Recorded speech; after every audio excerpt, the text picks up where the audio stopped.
அஸ்ஸலாமு அலைக்கும். அன்பான மாணவர்களே, 10ஆம் வகுப்பு கணித பாடத்தில் பயிற்சி 5.2ல் நம்ம இப்போ 4வது கணக்கு பார்க்க இருக்கோம். பயிற்சி 5.2 அதில் 4வது கணக்கு. 4வது கணக்கு முதல்ல வாசிப்போம். A5,1 மற்றும் P A5,1 மற்றும் P ஆகியவற்றை இணைக்கும் கோட்டிற்கு நல்ல கவனிச்சிருங்க. AP என்ற இந்த 2 புள்ளி இணைக்கக்கூடிய கோட்டிற்கு செங்குத்தான கோட்டின் சாய்வு என்ன? செங்குத்தான கோட்டின் சாய்வு என்ன? இதில் P என்பது 4,2 மற்றும் -6,4 என்ற புள்ளிகளை இணைக்கும் கோட்டு துண்டின் நடுப்புள்ளியாகும். கேள்வி என்னன்னா, இந்த கேள்வியை நான் படமா மாற்றிருக்கிறேன். அந்த படத்தை கவனி. A மற்றும் B, இது A புள்ளிப்பா, சரியா? இது P புள்ளி. இந்த A மற்றும் B யை இணைக்கக்கூடிய கோட்டிற்கு செங்குத்தான ஒரு கோடு வரைஞ்சிருக்கேன். அந்த கோட்டினுடைய சாய்வு என்ன அப்படின்னு கேட்டிருக்கான். இதான் கேள்வி, சரியா? AP என்ற கோட்டிற்கு AP என்ற இரு புள்ளிகளை இணைக்கக்கூடிய கோட்டிற்கு செங்குத்தான கோட்டின் சாய்வு என்ன? இது கேள்வி. அப்புறம் இந்த P என்ற புள்ளி கொடுத்துருக்கான்ல, இதுக்கு அச்சுத்தொலைவு கொடுக்கல, பாருங்க, கொடுக்கல. இந்த அச்சுத்தொலைவு எப்படி கண்டுபிடிக்கணும் அப்படின்னா, மேலும் இதில் P என்பது 4,2 மற்றும் -6,4 ஆகிய புள்ளிகளை இணைக்கும் கோட்டு துண்டின் நடுப்புள்ளியாகும். அப்போ இந்த P என்ற இந்த புள்ளி இந்த 4,2 -6,4 ஆகிய புள்ளிகள் இணைக்கக்கூடிய கோட்டுத்துடைய நடுப்புள்ளி தான் என்னது? P. மிட் பாயிண்ட் தான் P, சரியா? நடுப்புள்ளினா மிட் பாயிண்ட்.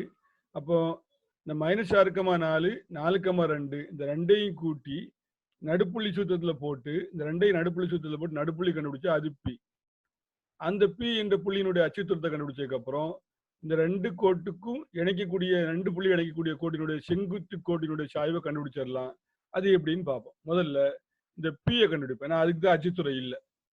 அப்ப நடுப்புள்ளி ஈக்குவல் டு, நடுப்புள்ளிக்கு என்ன formula? x1 + x2/2, y1 + y2/2.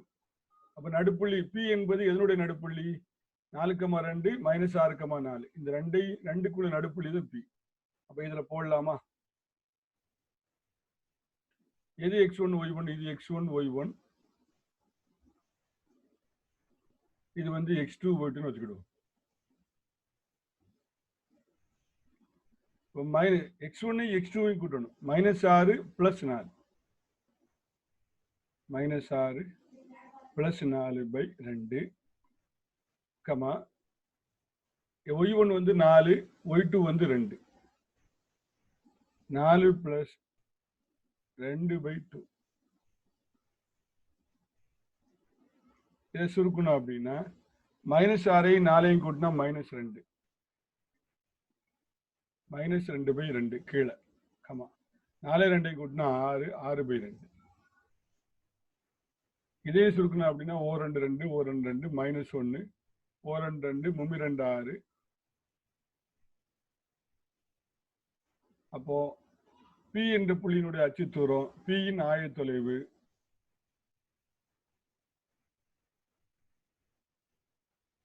அல்லது நடுப்புள்ளி P அப்படின்னு போட்டுக்கலாம்.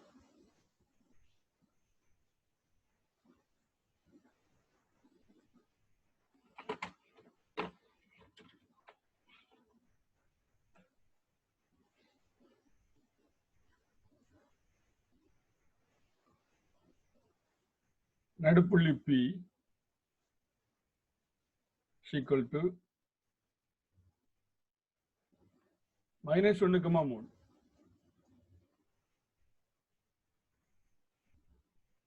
அப்ப P கண்டுபிடிச்சாச்சா? P எத்தனை? -1,3. இந்த P என்ற புள்ளி -1,3. இப்ப என்ன சொல்லிருக்கா அப்படின்னா, நல்ல கவனிங்க. இப்பதான் கணக்கு வர போறோம். முதல்ல P தான் கண்டுபிடிச்சிருக்கோம்.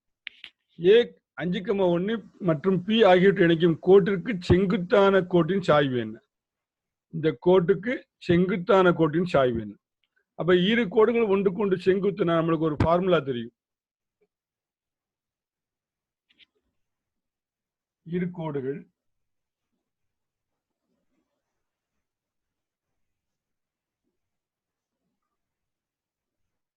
செங்குத்து எனில்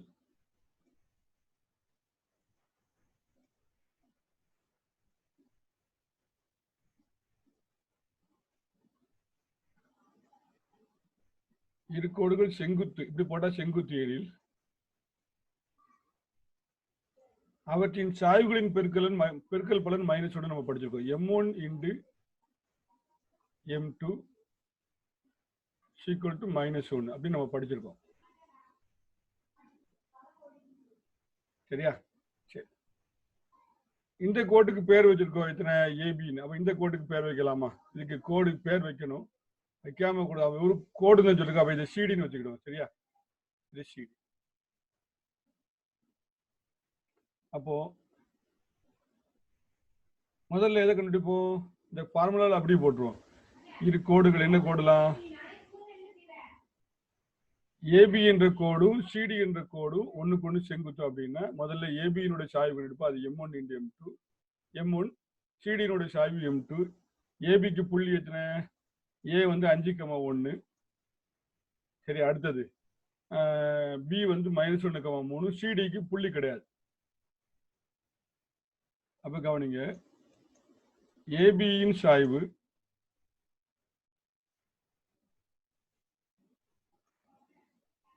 இண்டு சிடியின் சாய்வு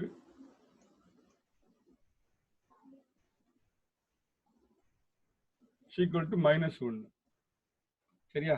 இப்ப நான் என்ன செய்யறேன்? ஏபியின் சாய்வுக்கு ஃபார்முலா எழுதுறேன். ஏபியின் சாய்வுக்கு என்ன formula? y2 minus y1 by x2 minus x1. சிடியின் சாய்வுக்கு புள்ளி கொடுக்கல. சிடி சாய்வு கண்டுபிடிக்கிறதுக்கு புள்ளி வேணும், புள்ளியை கொடுக்கல. அப்ப அதுக்கு சாய்வுக்கு எழுத்து மட்டும் போட்டா போது m2. அதுதான் என்னன்னு கேட்டிருக்கான். அப்ப m2 தெரியாது. இந்த சிடியின் சாய்வுக்கு போல m2ன்னு போட்டாங்க. விடை எவ்வளவு? -1. ஏன் அப்படின்னா ரெண்டு கோடு ஒண்ணுக்கு ஒண்ணு செங்குத்து அவன் சொல்லிட்டான். இரு கோடுகள் ஒண்ணுக்கு ஒண்ணு செங்குத்துனா ரெண்டு சாய்வு பெருக்கும்போது விட வந்து -1 வரணும். அப்ப ஏடியின் சாய்வுக்கு சூத்திரம் எழுதிட்டேன். இப்ப இந்த y2 minus y1 x2 minus x1 புள்ளி போடுவோம். இது x1 y1, இது x2 y2 ஏபிக்கு. அப்போ y2 எத்தனை? 3. y1 எத்தனை? 1. அப்போ 3 minus 1. அதுல x2, ஏபியில x2 வந்து -1, x1 வந்து 5. அப்போ -1 -5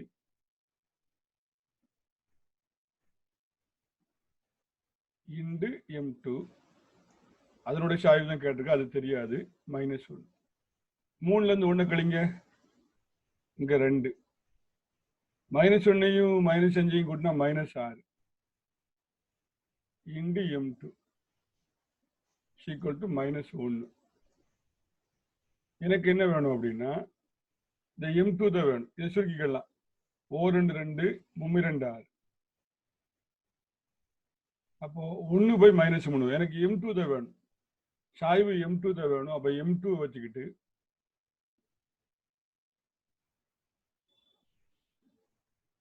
இந்த -1, இந்த 1 by -3 வந்து அந்த பக்கம் வரும்போது m2 தான் வேணும், இது அந்த பக்கம் வந்துடும். அப்ப அந்த பக்கம் வரும்போது எப்படி மாறும்? -3 by 1 வரும். சரியா? 1 தூர விட்டுறலாம். இந்த மைனஸ் பெருக்கும்போது என்ன ஆயிரும்? பிளஸ் ஆயிரும். அப்ப m2 ஈக்குவல் டு +3. 3 by 1 வரணும், கீழே வரக்கூடிய 1 தூர விட்டுறலாம். அப்ப m2 என்பது எத்தனை? 3. இந்த m2 என்பது எதனுடைய சாய்வு?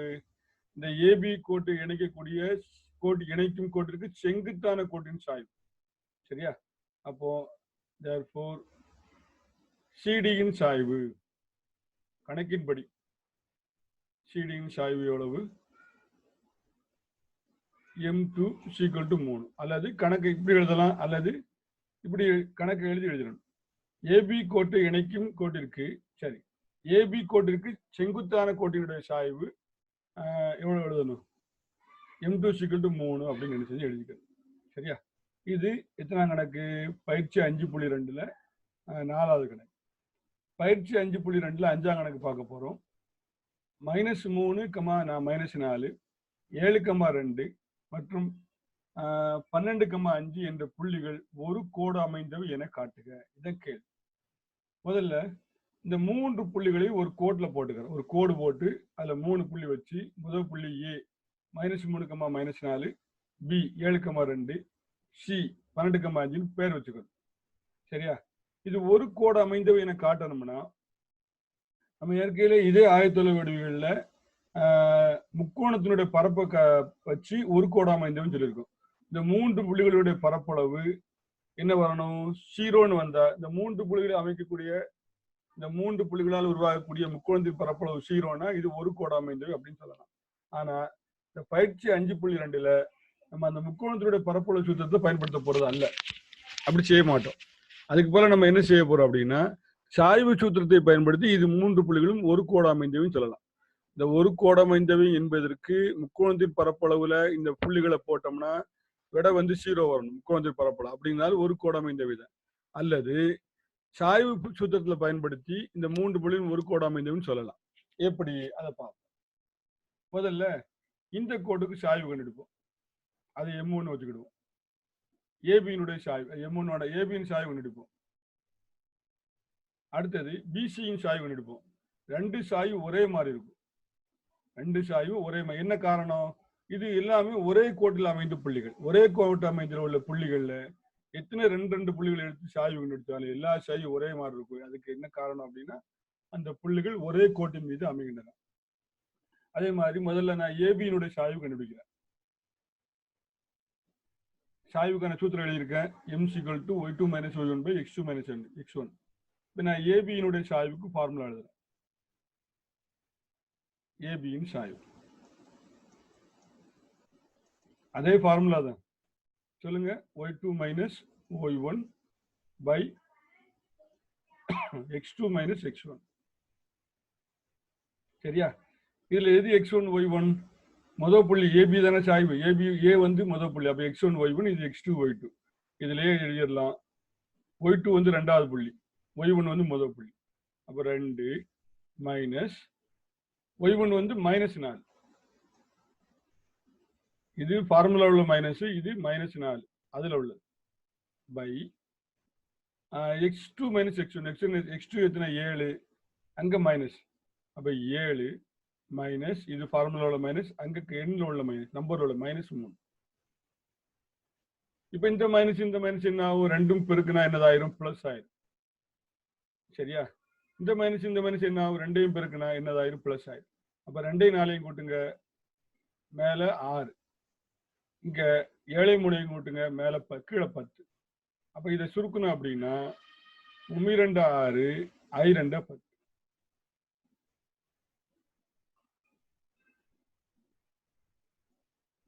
அப்ப ஏபியினுடைய சாய்வு எவ்வளவு? 3/5 ஆயிடுச்சு.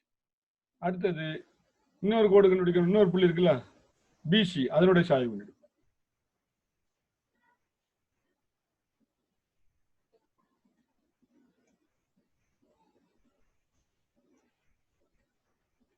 பிசியின் சாய்வு. இப்ப அதுக்கு ஃபார்முலா சொல்லுங்க. அதுக்கு அதே ஃபார்முலா தான். y2 - y1 பை இரு புள்ளிகள் கொடுக்கப்பட்ட கோட்டினுடைய சாய்வு y2 - y1 / x2 - x1. இப்போ இதுல எது y2 எது x2 x1 y1? பிசி. அப்ப இது x1 y1, இது x2 y2. அப்ப 5ல இருந்து 2 கழிக்கணும், 12ல இருந்து 7 கழிக்கணும். அப்ப 5 - 2 பை 12 - 7. இப்ப 5ல இருந்து 2 கழிச்சா எத்தனை? 3. 12ல இருந்து 2 கழிச்சா 5. இப்ப 3/5. இப்ப பிசியின் சாய்வு 3/5, ஏசியினுடைய சாய்வு 3/5. அப்போ 2 புள்ளிகள் கொடுக்கப்பட்ட 3 புள்ளிகளை நம்ம வரிசையா எடுத்துக்கொண்டா ஏபியினுடைய சாய்வு = பிசியினுடைய சாய்வு. அப்படிதானே?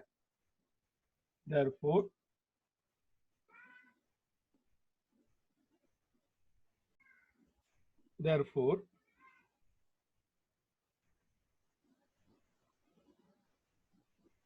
ஏபியின் சாய்வு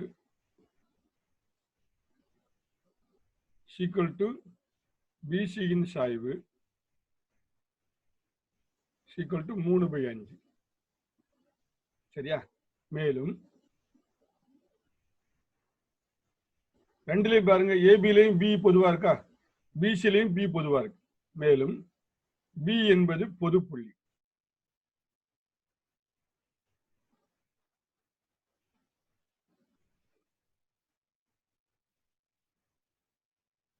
பி என்பது பொதுப்புள்ளி.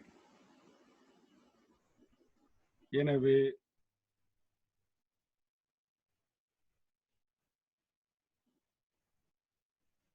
கொடுக்கப்பட்ட 3 புள்ளிகளும்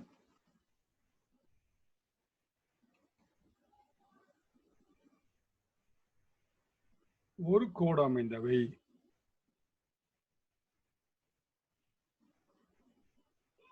சரியா? ரொம்ப சிம்பிளா முடிச்சிடலாம். அப்ப நல்ல கவனிங்க. இந்த 3 புள்ளிகளும் ஒரே கோடு அமைந்து நம்ம சொன்னோம்னா கேட்டோம்னா முதல்ல ஒரு நேர்கோடு போட்டுக்கணும். அந்த 3 புள்ளிகள் அதில் குறிக்கணும். முதல்ல ஏபியின் சாய்வு இருக்கணும், பிசியின் சாய்வு இருக்கணும். 2 சாய்வு ஒன்னா இருக்கும். எனவே இது 2 சாய்வு ஒண்ணுன்னு சொல்லிட்டு பி வந்து பொதுப்புள்ளி. எனவே கொடுக்கப்பட்ட 3 புள்ளிகளும் ஒரே கோடு அமைந்து அப்படின்னு சொல்லிடலாம். இப்போ அடுத்த கணக்கு பாருங்க.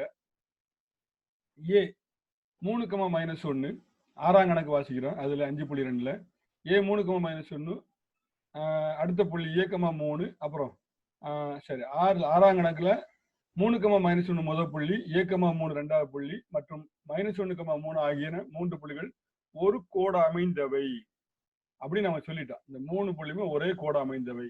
ஒரே கோடு அமைந்தவன்னு சொல்லி மேல உள்ள கணக்கு மாதிரி அவன் என்ன செய்யல, எனக்கு காட்டுன்னு கேட்கல. 3 புள்ளியுமே ஒரு கோடு அமைந்து நம்ம சொல்லிட்டான். எனில் ஏயின் மதிப்பு காணுங்க. அப்ப நல்ல கவனிங்க. இந்த 3 புள்ளிகளும் ஒரே கோடு அமைந்து அவன் சொன்னதுனால இந்த ஏபியினுடைய சாய்வும் பிசியினுடைய சாய்வும் சமம். அதை வச்சு நம்ம என்ன செய்யலாம், இந்த தெரியாத புள்ளி இருக்குல்ல ஏ, அதை கண்டுபிடிச்சிடலாம். இது என்னன்னு கண்டுபிடிச்சிடலாம். சரியா? அதை எப்படி கண்டுபிடிக்கிறது? அப்ப அவன் என்ன செய்யறான், கணக்கை பார்ப்போம். முதல்ல சாய்வுக்கான சூத்திரத்தை சும்மா எழுதியிருக்கிறேன். இப்ப நம்ம என்ன செய்வோம், கணக்குக்கு வரும்.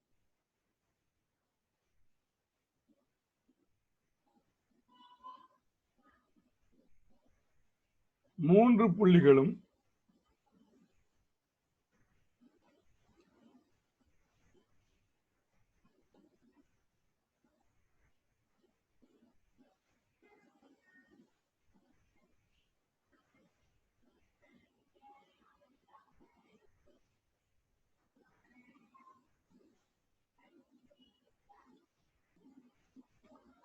புள்ளிகளும் ஒரே கோடு அமைந்த என்பதால்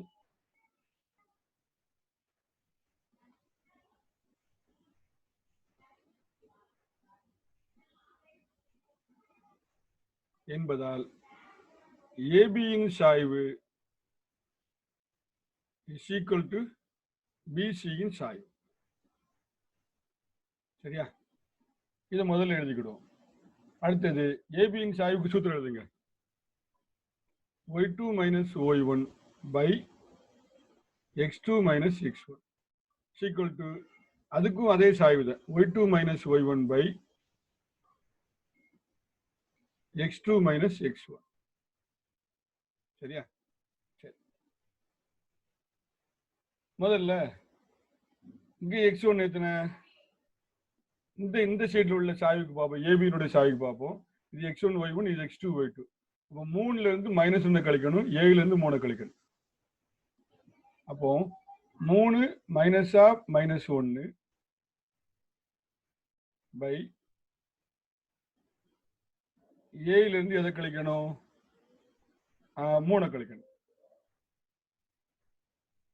ஈக்குவல் டு அந்த சைடு வருவோம், பிசியினுடைய சாய்வு. -3ல இருந்து 3 கழிக்கணும், 1ல இருந்து 7 கழிக்கணும். -3 3 கழிக்கிறேன், 1ல இருந்து 7 கழிக்கிறேன். சரியா? இப்ப இந்த மைனஸையும் கழிக்கும் போது என்ன ஆயிரும், பிளஸ் ஆயிருமா? சரி, அவ்வளவுதான். இப்போ நம்ம அடுத்து செய்யலாம். 3 1 கூட்டினா எத்தனை, 4 by a minus c equal to -3 கூட்டினா -6 by 1 minus a. இப்ப ரெண்டு பக்கமும் ஏ தெரியாம இருக்கு. இப்ப இது ஒரு பின்ன, இது ஒரு பின்னம். அப்ப என்ன பெருக்கலாம், குறுக்கு பெருக்கல் பெருக்கலாம். அப்ப குறுக்கு பெருக்கலின் படி இந்த 1 மைனஸ் ஏ வச்சு 4 பெருக்கணும், இந்த a minus 3 வச்சு -6 பெருக்கணும். அப்போ 4 வச்சு 1 பெருக்கணும், 4 வச்சு ஏ பெருக்கணும், குறுக்கு பெருக்கணும். இது எங்க ஒண்டி பெருக்கணும், இது எங்க ஒண்டி பெருக்கணும். அப்ப 4 1 4, 4 into a -4. அந்த பக்கம் -6 வச்சு பெருக்கணும், -6a, minus into minus plus 6 3 18. இப்ப எந்த பக்கம் ஏ பெருசா இருக்கு, மைனஸ் ஏ தான் பெருசா இருக்கு. -4 வந்து பெரிய ஏ, மைனஸை பொறுத்த வரைக்கும் -6a வந்து சின்ன ஏ. அப்ப அந்த பெரிய ஏ பக்கம் சின்ன ஏ கொண்டு வரணும். அப்போ இந்த -6a வந்து இந்த பக்கம் வந்து +6a ஆயிரும். -4a. இந்த +4 அந்த பக்கம் போகும். அந்த பக்கம் +18 இருக்கு. அப்போ இந்த பக்கம் 4 வரும்போது -4 ஆயிரும். இப்போ அடுத்த ஸ்டெப்ல 6a இருந்து 4a கழிச்சா 2a. 18க்கு 4 போச்சுன்னா 14. இப்போ எனக்கு என்ன வேணும், ஏ தான் வேணும். இப்போ 14 பை இங்க வகுப்பு பெருக்கக்கூடிய 2 அங்க வந்து வகுப்பு 4 2 7 2 14. அப்ப ஏ = எத்தனை, 7. சரியா? அப்போ நல்லா கவனிச்சிடுங்க. அப்ப 6வது கணக்குல 3 புள்ளி கொடுத்தா அந்த 3 புள்ளி ஒரே நேர்கோடு அமைந்துன்னு சொல்லிட்டான். அதை வச்சு ஏனுடைய மதிப்பை கண்டுபிடிச்சிட்டோம். 2 சாய்வும் சமம் சொல்லிட்டு ஏனுடைய மதிப்பை கண்டுபிடிச்சிட்டோம். அடுத்து 7ஆம் கணக்கு பாருங்க. அதே பயிற்சி 5.2ல 7ஆம் கணக்கு.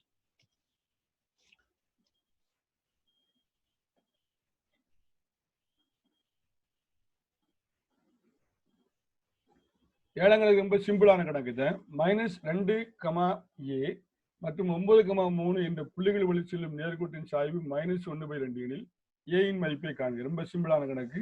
முதல்ல ஒரு கோடு போட்டிருக்கேன், அந்த புள்ளிகளை குறிச்சிருக்கேன். இந்த கோட்டினுடைய சாய்வுக்கு விட கொடுத்துட்டான். இதுல வரக்கூடிய ஏயினுடைய மதிப்பு தெரியும் என்னன்னு கேட்கறான். அப்ப இரு புள்ளிகளுக்கு கொடுக்கப்பட்ட கோட்டினுடைய சாய்வுக்கு சூத்திரம் என்னது, இந்த இருக்கு. சரியா? m = y2 - y1/x2 - x1.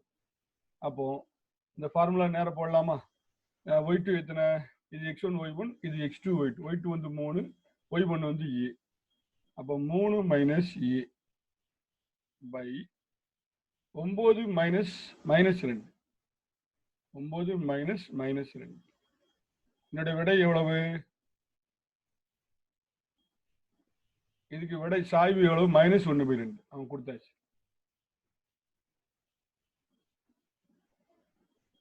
சரி, இப்போ இந்த மைனஸ் இந்த மைனஸ் பிறகுனா என்ன ஆயிரும்? பிளஸ் ஆயிருமா?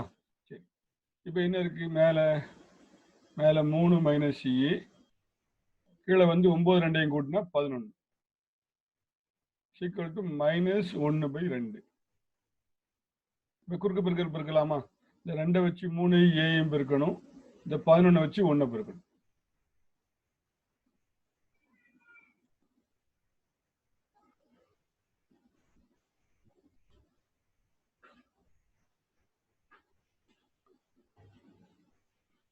குறுக்கு பெருக்கலின் படி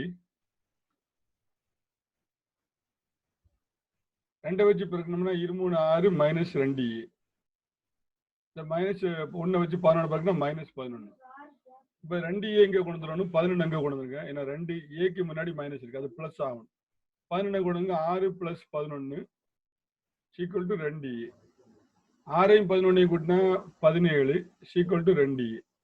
எனக்கு என்ன வேணும் அப்படின்னா ஏனுடைய மதிப்பு வேணும். அப்ப ஏனுடைய மதிப்பு வேணும்னா இந்த 2 கொண்டு 7 வகுத்துறணும், 17 வகுத்துறணும், 17/2. அப்ப ஏனுடைய மதிப்பு எத்தனை? 17/2. சரியா? சரி, அடுத்து 8ஆம் கணக்கு. -2, 6, 4, 8 என்ற புள்ளிகள் வழி செல்லும் நேர்கோடானது 8, 12 மற்றும் x, 24 என்ற புள்ளி வழிக்கு செல்லும் நேர்கோட்டுக்கு செங்குத்து எனில் எக்ஸின் மதிப்பை காண்க. அப்ப இந்த புள்ளிகளை வந்து நான் செய்யறேன். முதல்ல ஒரு கோடு போட்டிருக்கேன், அதுல -2, 6, 4, 8 இது ஒரு கோடு. இந்த புள்ளிகளை செல்லும் நேர்கோடு 8, 12, x, 24 என்ற புள்ளிகள் வழி செல்லும். அப்ப 8, 12 x, இன்னொரு கோடு போட்டிருக்கேன். இந்த 2 கோடு ஒண்ணுக்கு ஒண்ணு செங்குத்து நான் சொல்லிட்டேன். நேர்கோட்டுக்கு செங்குத்து எனில் எக்ஸின் மதிப்பு காணுங்க. அப்ப 2 புள்ளிகள் 2 நேர்கோடு ஒண்ணுக்கு ஒண்ணு செங்குத்து. நான் ஃபார்முலா ஞாபகம் இருக்கா? இரு நேர்கோடுகள் ஒன்றுக்கு ஒன்று செங்குத்து எனில்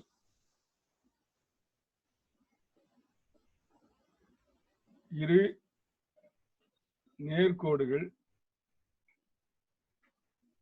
ஒன்றுக்கு ஒன்று செங்குத்து எனில் ஃபார்முலா சொல்லுங்க. m1 × m2 = -1. அப்போ முதல் இதுக்கு சாய்வுக்கு சூத்திரம் சொல்லுங்க. y2 minus y1 by x2 minus x1 into அதே மாதிரி y2 minus y1 by x2 minus x1 equal to விட எவ்வளவு -1. இப்போ இந்த இதுக்கு சாய்வு, இந்த சாய்வுக்கு சூத்திரம் இந்த கோட்டுக்கு சாய்வுக்கு ஃபார்முலா வந்து இது x1 y1 அச்சுத்துறங்க வச்சு x1 y1 இது x2 y2. அப்ப y2 எத்தனை 8 மைனஸ் 6. அப்ப இந்த இதுல 8 மைனஸ் 6 பை சரி இது மைனஸ் பா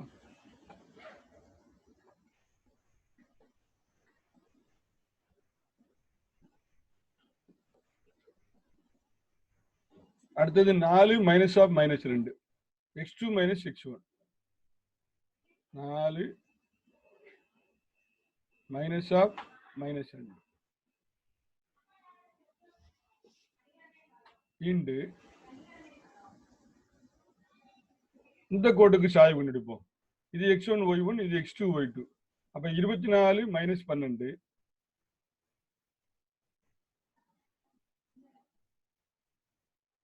பை x1 x2 எத்தனை x மைனஸ் 8 x மைனஸ் 8. இந்த ரெண்டு சாய்வையும் பிறகுனா விட எத்தனை -1. இப்போ இந்த மைனஸ் இந்த மைனஸ் பிறகுனா என்ன ஆயிரும், பிளஸ் ஆயிருமா? அதை முதல்ல செஞ்சுக்கிடுவோம். இப்போ கணக்குக்கு வருவோம்.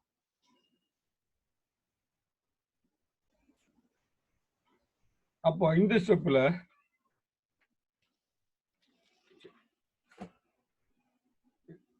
எட்டுல இருந்து 6 கழிச்சு எத்தனை 2. 4ஓட 2 கூட்டினா 6 இண்டு 24க்கு 12 போச்சுன்னா 24. அடுத்த இதுல 24க்கு 12 போச்சுன்னா வந்து 12 into x minus 8 equal to -1. இப்ப இந்த 6ஐயும் இந்த 12 அடிச்சிடலாம். 1 6 6 6 12.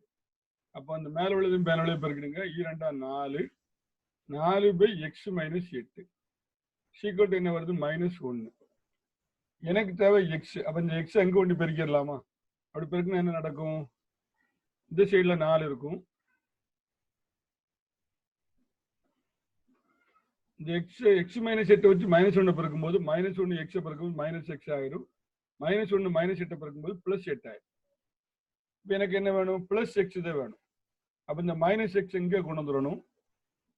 இந்த 4 எங்க கொண்டு வந்துடணும். அப்ப -x இந்த பக்கம் வந்தா +x ஆயிரும். இந்த +4 இங்க வந்தா -4 ஆயிரும். அப்போ x ஓட விட வந்து 8க்கு 4 போனா எத்தனை 4. சரியா? சரி. அப்போ பயிற்சி 5.2ல 8வது கணக்கை பார்த்துருக்கோம். 2 புள்ளிகள் விட இது ஒரு கோடு, இது ஒரு கோடு, 2 ஒண்ணுக்கு ஒண்ணு செங்குத்துன்னு சொல்லிட்டான். அப்ப 2 சாய்வை கண்டுபிடிச்சு அந்த 2 சாய்வு பெருக்கினா விட வந்து -1 நம்ம சொல்லிக்கணும். ஏன்னா செங்குத்துன்னு சொல்லிட்டான். அதுல இருந்து எதனுடைய மதிப்பை கண்டுபிடிக்கிறோம்? எக்ஸோட மதிப்பை கண்டுபிடிக்கிறோம். சரியா? மாணவர்கள் 4ஆம் கணக்குல இருந்து 8ஆம் கணக்கு வரைக்கும் உங்க ஹோம்ஒர்க் நோட்ல இந்த கணக்கு வீடியோவை பார்த்துட்டு கணக்கு செய்யுமாறு உங்களை கேட்டுக்கொள்கிறேன். அஸ்ஸலாமு அலைக்கும் வரஹ்மத்துல்லாஹி வபரகாத்துஹு.